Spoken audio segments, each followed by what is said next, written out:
Au fond de cette impasse des chalets se niche ce qu'il reste d'une zone d'activité. La ville se transforme. Ce lieu en friche, l'association La Taverne Gutenberg l'investit pour créer les Halles du Faubourg. Ils réunissent 200 professionnels et bénévoles pour agencer ce laboratoire temporaire de créativité. En fait, on est dans les entrepôts, les anciens entrepôts Les Charmelles, les entrepôts de stockage. Et aujourd'hui, on est dans un espace vacant et on utilise cette friche de 1200 mètres carrés pour une exposition d'art contemporain et d'accessibilité de l'art pour tous. La Taverne Gutenberg n'est pas seule dans l'aventure.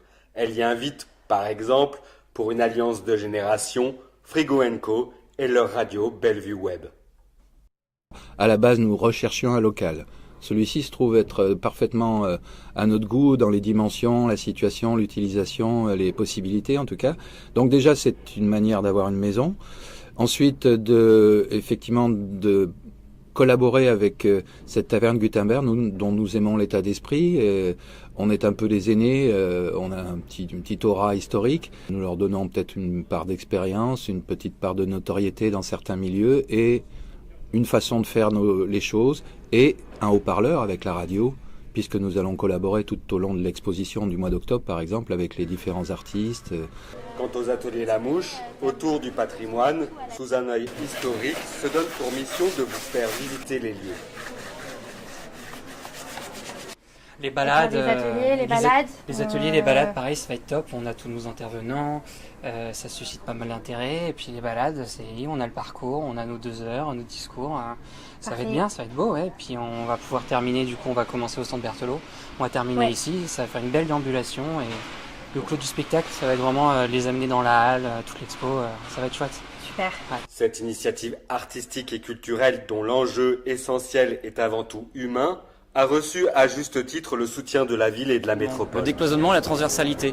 Décloisonnement entre les générations, décloisonnement entre les pratiques et décloisonnement entre les lieux. C'est-à-dire qu'on n'est pas dans une institution, on est dans un lieu qui est dans un no man's land au départ, qui devient un lieu culturel pendant quelques mois et qui redeviendra autre chose derrière.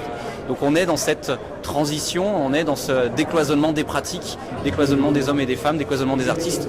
Donc on est vraiment dans le cœur de la culture et de la jeune création aujourd'hui. C'est un lieu changé d'histoire ici et nous on aime bien conserver les histoires et c'est un lieu en plein devenir et ceux qui viendront après écriront ce devenir. Donc c'est la ville comme on l'aime, c'est-à-dire que c'est la ville de demain qui se reconstruit sur un patrimoine ancien.